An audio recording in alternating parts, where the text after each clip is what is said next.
Svjetski dan pošte slavi se svake godine 9. listopada na godišnjicu osnivanja Svjetske poštanske unije. Unija je osnovana 1874. godine u Bernu, prijestolnici Švicarske. Taj je dan proglašen Svjetskim danom pošte na kongresu održanom 1969. godine u Tokiju. Cilj Svjetskog dana pošte je promicanje važnosti poštanskog odjela u svakodnevnom životu ljudi i njihovu poslovanju te doprinos društvenom i ekonomskom razvoju zemlje. Proslava ovog dana ujedno potiče države članice na širenje svijesti o ulozi i aktivnostima njihovih poštanskih operatora u društvu i u medijima na nacionalnoj razini. Na koji način Hrvatska pošta Mostar obilježava ovaj dan, reći će nam moja gošća, Željka Šaravanja iz Odjela za marketing i odnose s javnošću Hrvatske pošte Mostar. Dobar vam dan i dobro nam došli. Dobar dan i hvala lijepa na pozivu. Evo, vi ste nam ipak stigli doći u studio. Malo prije ste nam rekli da ste imali jako puno obveza tijekom dana. Upravo ste nam došli iz jedne škole gdje ste obilježavali Međunarodni dan pošte. Da, danas smo se družili sa učenicima iz osnovne škole Ilija Jakovljević. To je 7. razred. Bili smo im u gostima, imali smo malu radionicu, pričali smo o Svjetskom danu pošte, pričali smo o tome kako nastaje poštanska marka. Jako ih je zanimalo. Znamo da ipak 7. razred. Nisam bila sigurna hoće li im biti zanimljivo to o čemu mi govorimo, ali da, bilo im jako zanimljivo. Gost je uz mene bio i Dinko Rajić, naš poštar, koji je inače autor nekoliko poštanskih maraka. Bilo je zanimljivo, lijepo su nas primili i ovo je prvi puta da Svjetski dan pošte postavljamo na način da izlazimo u jednu školu. Inače smo proteklih godina u gostima imali vrtiće, tete s djecom iz vrtića, učiteljice razrede dolazili su u poštu, lijepili su marke, slali su pisma koja su pisali jedni drugima. Bilo je lijepo. Jesu danas djeca pisala pisma? Danas nisu pisala pisma, danas ih je više zanimalo kako nastaje poštanska marka i kada oni mogu raditi poštansku marku. To je bilo prvo, bili su oduševljeni time kako nastaje, kako im se sviđaju radovi, što im se sviđa, zašto im se ne sviđa, zašto je nešto zanimljivo, kakve su teme. Kako ste mi to objasnili? Pa jako je zanimljivo izdavanje maraka. Ono što mi na kraju svi vidimo, to je jedna mala sličica koja putuje širom svijeta, ali jako puno posla iza svega toga, od izbora tema, od izbora motiva, raznih povjerenstava, natječaja. Kada izaberemo što će biti na jednoj marki, onda ide u grafičku pripremu da se pripremi za tisak. U tisku se odrađuje taj tiskarski posao, perforira se, dakle, radi se zupčanje da se marke mogu jednostavno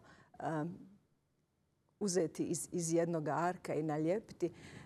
Osim što se lijepe na kuverte, na poštanske pošiljke, znači dio su filatelističkih kolekcija cijeloga svijeta, mogu reći. Marke jedne male Hrvatske pošte Mostar stigle su sigurno u sva kraja svijeta.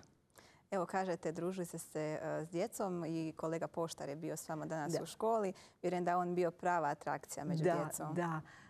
Zanimljivo je to kako je jedan poštar, ono što je rekao, donio je prvu marku koju je on sakupio u svom albumu i nikad nije mislio da će imati svoju kolekciju poštanskih maraka, a na kraju je njegovo ime našlo se na nekoliko tih izdanja i to je djecu bilo jako zanimljivo. Pričao je o tome kako nije uvijek sve što je poslao na natječaj prošlo, da nikada ne treba odustati. Sada ide još jedna njegova nova marka. Za Božić ove godine Dinko Rajić je autor također i tih maraka. Da, evo, vi imate jako puno tih maraka, znači nekako pratite sva ta događanja na svjetskoj razini i sukladno tome vi izrađujete i te marke. Izradili ste marku povodom Svjetskog dana srca. Da. Imate još neki, pa evo navedite na što ste se radili. Da, Svjetski dan srca je bila jako zanimljiva tema. Dakle, željeli smo se mi priključiti obilježavanju toga dana na način da upozorimo koliko trebamo voditi svi računa o svome zdravlju. Dakle, zdravo živjeti, baviti se fizičkom aktivnošću, odbaciti alkohol i cigarete, jer jako puno ljudi umire od problema, od srčanih problema.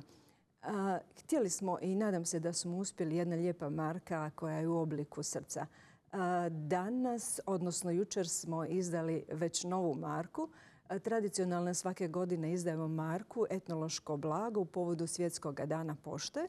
Ove godine motiv je kosa i srp, dakle poljodjelski alati koji su sve nedavno bili uporabni u našim selima, a danas se to može jako rijetko vidjeti. I ono što još ove godine je bilo zanimljivo, to smo izdali prvi put, to su samoljepive marke u rolni, dakle kutijice u kojima su pakirane poštanske marke.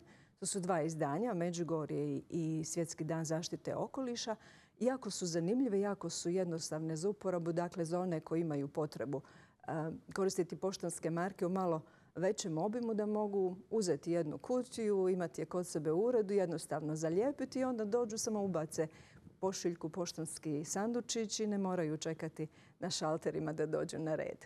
Vjerujem kako imate neko posebno mjesto gdje izlažete sve te marke koje su naravno dostupne da vide naši građani koji dolaze u poštu. Trenutno nemamo prostor gdje možemo izložiti marke. Mi imamo marke posložene u naše izložbene albume. Šaljemo ih na izložbe. Planiramo napraviti u neko dogledno vrijeme izložbu našoj pošti. Pogotovo bi bilo lijepo uz Svjetski dan pošte da naši građani vide što to mi radimo. Jer kad se pogleda jedna poštanska marka, ljudima nije jasno koliko ima filatelista i koliko su one vrijedne u svijetu. Jer vi kroz marke promovirate i svoju povijest i kulturu i prirodne ljepote i arheološko blago. Što se može naučiti iz poštanskih maraka. Koliko je naša Hercegovina bogata takvim ljudima koji vole te marke i skupljaju ih godinama, čak i desetljećima?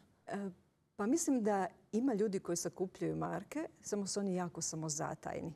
Ono što nama nedostaje je filatelističko društvo. Nadam se da ćemo uskoro i filatelističko društvo imati, tako da malo prostora više damo i njima i da nam budu od pomoći, jer treba nam pomoć i nama također. Evo, vi kao Hrvatska pošta Mostar pratite korak s vremenom, znači s novom tehnologijom i svime tim što se danas stavlja na tržište, pa ste tako nedavno imali jednu zanimljivu prezentaciju. Naime, koristili ste dron za slanje brze pošte. Pa evo, recite nam nekako kako ste došli na tu ideju. U suradnji s poslovnim parkom Spark odradili smo tu promotivnu aktivnost kao promociju naše nove usluge brze pošte. Dakle, kad je nedavno natjecanje dronova bilo u Mostaru, mi smo iskoristili priliku i nadamo se da ćemo tu uslugu razvijati i da ćemo jednog dana imati je češće u primjeni. Dakle, pošiljka brze pošte dronom je poslana s početne pozicije, zadana je određena ruta. Kada je došao na ciljnu poziciju, dron je ispustio tu pošiljku. Pošiljka je sretno spuštena, preuzeta, dron se vratio na početnu poziciju. To je bilo jako zanimljivo.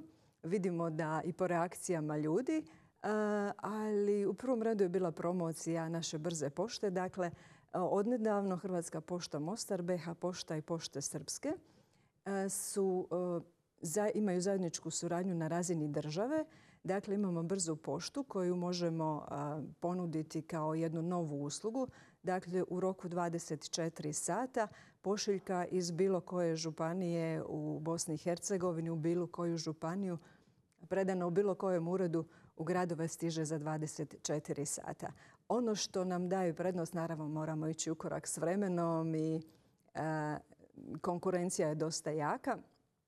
Mi imamo sve 3 pošte, dakle, imaju više od 5000 djelatnika koji mogu podržati ovu novu uslugu i nadamo se da ćemo imati dobar odjek u javnosti, odnosno već ono što dobivamo kao povratnu informaciju, jer usluga je namijenjena i fizičkim osobama i pravnim osobama, s tim da se pošiljka može predati brze pošte u svakom poštanskom uredu, a također se može doći, naši djelatnici doći će po pošiljku ondje gdje korisnik zatraži. Dakle, dovoljno je okrenuti broj telefona 1323, reći gdje treba preuzeti pošiljku i naravno netko će doći od poštara, preuzeti i pošiljka ide na odredište. Evo, pred kraj mjeseca, točnije 20.10. vi ste domaćin jednog zanimljivog događaja, možemo reći, dodjele nagrada. Pa evo, recite nam još malo više detalja da ja sad sve ne otkrivam našim gledateljima. Natjecanje Svjetske poštanske unije najljepše pismo mladih. Na natjecanju sudjeluju mladi iz cijeloga svijeta do 15 godina starosti i jedno pismo predstavlja jednu državu. U Bosni i Hercegovini ove godine domaćini su bili BH pošta i Hrvatska pošta Mostar, s tim da je HP Mostar domaćin završne svečanosti koja će biti za 10-ak dana u Mostaru. Izabrali smo najljepše pismo. Najljepše pismo je napisao jedan dječak iz Maglaja, Amor Smajlagić. Evo, čestitamo mu i mi ovim putem. Sigurno. Tema je bila napiši pismo sebi kao 45-godišnjaku. Drugo i treće mjesto su osvojile dvije učenice iz Mostara. Dakle, Franka Azinović, učenica osnovne škole Petar Bakula i njena nastavnica Nive Spanić. Treće mjesto je osvojila učenica osnovne škole Silvije Strahimir Krančević, Jana Zovko, njena nastavnica je Jasna Šaravanja. Osim ova 3 prva mjesta imamo još 7 vrijednih nagrada, s tim da su prve 3 nagrade novčane plus tablet računala i nagrade za njihove nastavnike materinskog jezika.